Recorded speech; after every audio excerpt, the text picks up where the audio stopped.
Self-discipline is the practice of getting you and everybody that you say that you love in this life everything that you want. It is a lot more than self-love. Self-discipline is you actually loving the people that you say that you love and touching the lives of as many people as possible in a positive way on this planet. During this lifetime, it is executing the second most important commandment in the Bible, which is love thy neighbor. That's it. You follow that guideline and you will never be steered wrong by practicing self-discipline, scheduling an allotted amount of time on a regular basis to sharpen your blade, to take that next step in ensuring that you become better at completing the goal that you've set before you, whatever it is you want to be, landing that dream job, starting your own business, developing the elevator from here to the moon, whatever. Be as revolutionary as you want, be as legendary as you want. But you have to do it through self-discipline. How? Quick example. I cannot expect you to bench press 885 pounds if you can't even do one push-up. People want to take the half-court three-pointer without even learning how to do a layup, when sometimes the layup is all you need to win that championship, to win that ring. Bruce Lee said that he does not fear the person that practices 10,000 kicks once. He fears the person that practices one kick 10,000 times, which is the definition of self-discipline.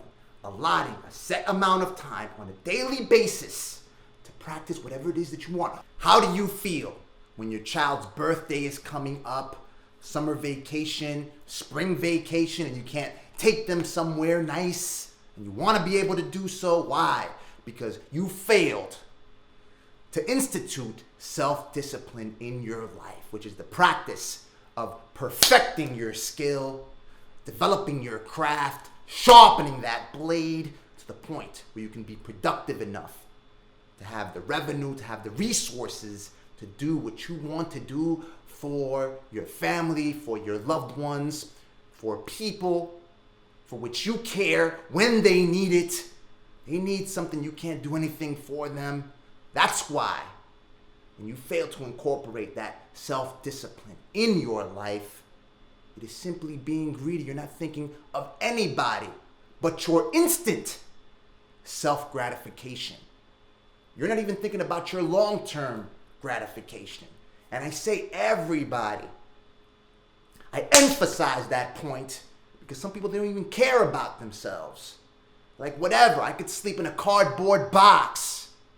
But every time I make a decision, I think about my wife, I think about my mother, I think about my children, I think about my aunts, my uncles, everybody who's been there, everybody who's sacrificed, so I can improve my life, so I can continue to go to school, do whatever it is that I need to do in order to improve my lifestyle, in order to have a place on this planet where I can provide for myself and I can provide for others.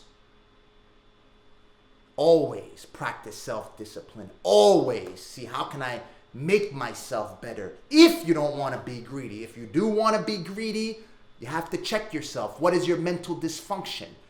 When people are on drugs, they're on controlled substances, they do all kinds of things that are completely illogical. You're like, they're stealing from their mother. Their mother raised them. How can somebody do that?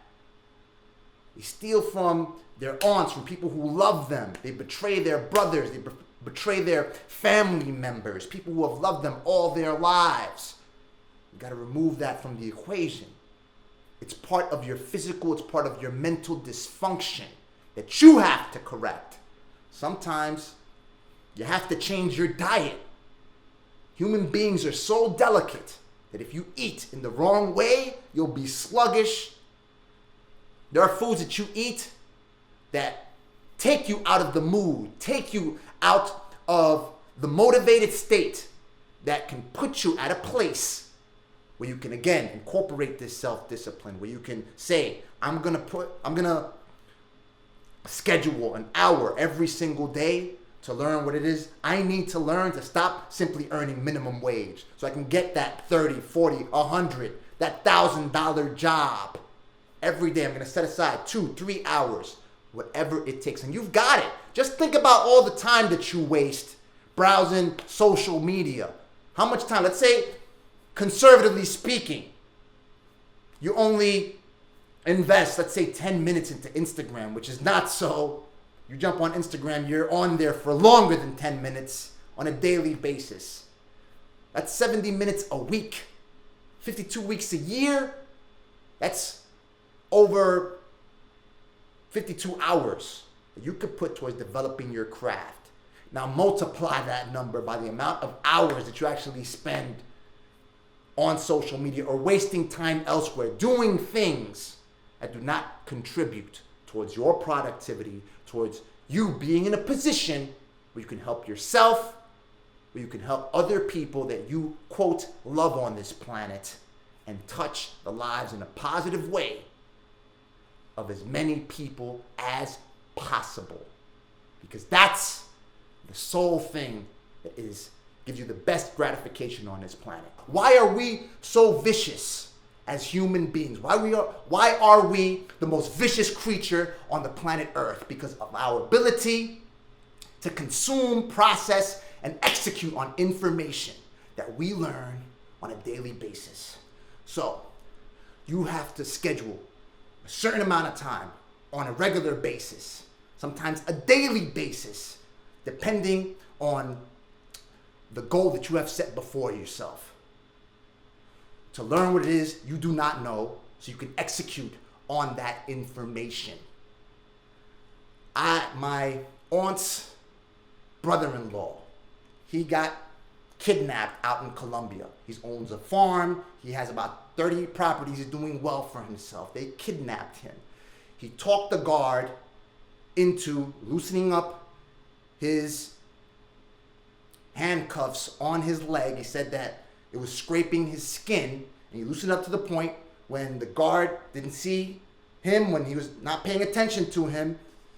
He slipped his boot out, he slipped his foot out, and he ran into the river. Went into the river like about 8 hours, 10 hours, and with the risk of getting eaten by a crocodile or bitten by a snake. Then once the sun rose again, he stepped out, he borrowed somebody's phone, called the cops, and they rescued him.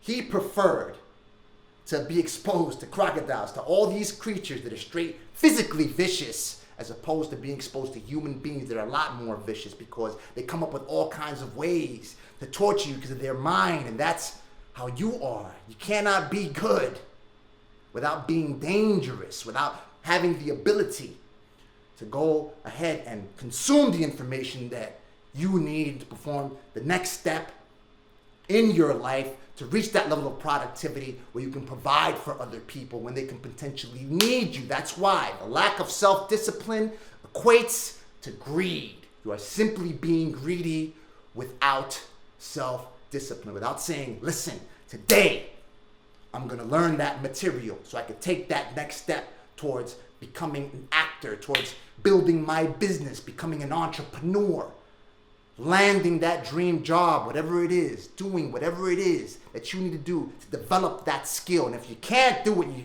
simply cannot process that information, find out what is your mental dysfunction, what is wrong with you. Is it some childhood trauma? Explore that. Seek a therapist, meditate, do whatever it takes to put yourself at peace. You sometimes have to simply forgive the people in your life that have performed some type of evil act against your person, and say, I forgive these people, because we encounter problems on a daily basis. And if we're carrying around that luggage, if we're dragging those bricks of resentment because somebody was bad to us earlier in our lifetimes, when you encounter the problems that you're going to face by practicing self-discipline, trying to learn the material that you need to learn, that's hard for you to consume because you've never seen it before. You're not going to be able to take it. You got the resentment on top of you not understanding material. And you got to remember, everything is like learning to walk again if you've never been exposed to it. Look what happens to kids when they're taking their first step. They get up, they fall. They get up, they fall. Understand? Until your mind develops the pathways to ensure that you have everything in place to learn whatever it is you need to learn. You say, okay, now I get it. Now I can do it. Now I can take that step. There's a picture on the internet. See it on the screen right now. There are two ladders. You have one ladder with rungs that are closer to each other, and the person that climbed that ladder, he's already reached the top. While there's another person beneath another ladder that has the rungs that are farther apart from each other. He can't even reach the first rung. Going back to my first example, you're trying to bench press 885 pounds without doing your first push-up. So just like when you're working out, just like when you're running, you don't start by running 26 miles. You never run a day in your life. You first start off running 1 mile, then 2, 3, 5, 20. You work yourself up to it. You train your heart, and everything in life that you are able to accomplish follows the same routine, follows the same pattern. A goal without a plan is simply a dream. So your plan is self-discipline. Again, by allotting a set amount of time on a regular basis, daily, a few times a week, whatever you can work into your schedule, to practice and develop the skills that you need to execute to be productive and to love and touch the lives of as many people as possible in a positive way and live your life to the fullest of your capacity.